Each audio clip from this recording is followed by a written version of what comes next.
God created human beings as man and woman.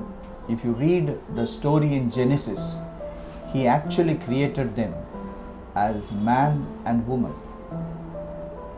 If you see the order, first He created man, then He created the woman. But after He created man, He never blessed him.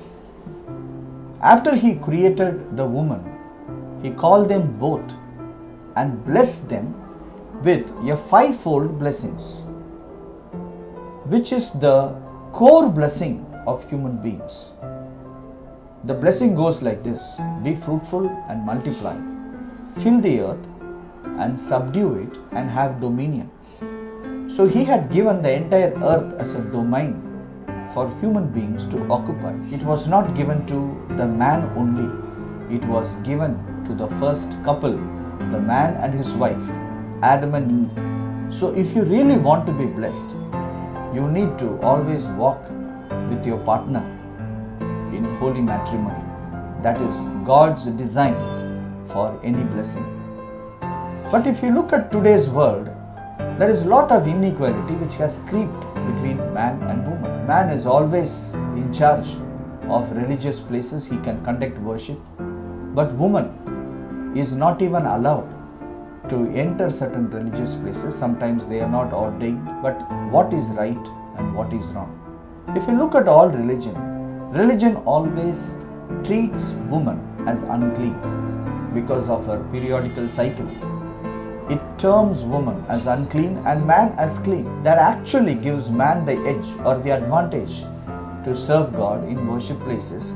He can be a priest and woman cannot be a priest. Religion does this for a discipline, for an order. When Jesus was born as a human being, He was born as a Jew. He was respecting the Jewish religion. He was going according to that. There was no other way. He was a Jew. But the day He died and rose again from the dead, He was a new creation. He immediately reverted and restored the inequality done to a woman. What He did was, He called a lady called Mary Magdalene and He told her, now you go and tell all my disciples that I am risen from the dead. So we should know the news of resurrection was first preached in this earth by a woman. By doing that, Jesus Christ gave back the dignity to a woman which was lost in the previous centuries. What was available to a woman in the Garden of Eden, Jesus Christ restored, and actually it was something which was quite impossible. A woman called Mary Magdalene, how can she go and teach the disciples or inform the disciples about the greatest act of the Holy Bible, that is the resurrection? But she did it. Jesus broke it. She brought the woman and the man together. Women were restored in the first century churches. If you see, there were many women. They were leaders, they were teachers. There was one lady in the Bible. She was an apostle. Can women be leaders? Yes, women can be leaders. Women can be leaders in churches, in fellowships. They can be bishops. They can be presbyters.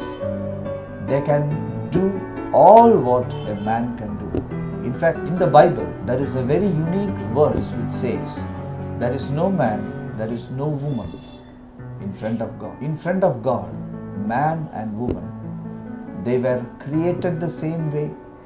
They stand the same way. They are blessed the same way. They work the same way. They fulfill their callings the same way. There is no difference for God. In fact, there is no difference or sexuality in our spirit man. In fact, what we see each other is not the real us. It is a body. On the day of death, we need to put back this body on this earth. And the real us will escape this body. And you should know, the real person the real you, do not have a sex. There is no sex in angels. There is no sex in a spirit beings. There is only sex in human beings.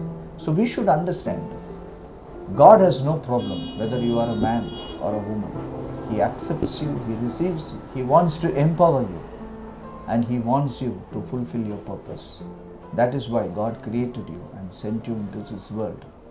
Man or a woman, it's the same for God.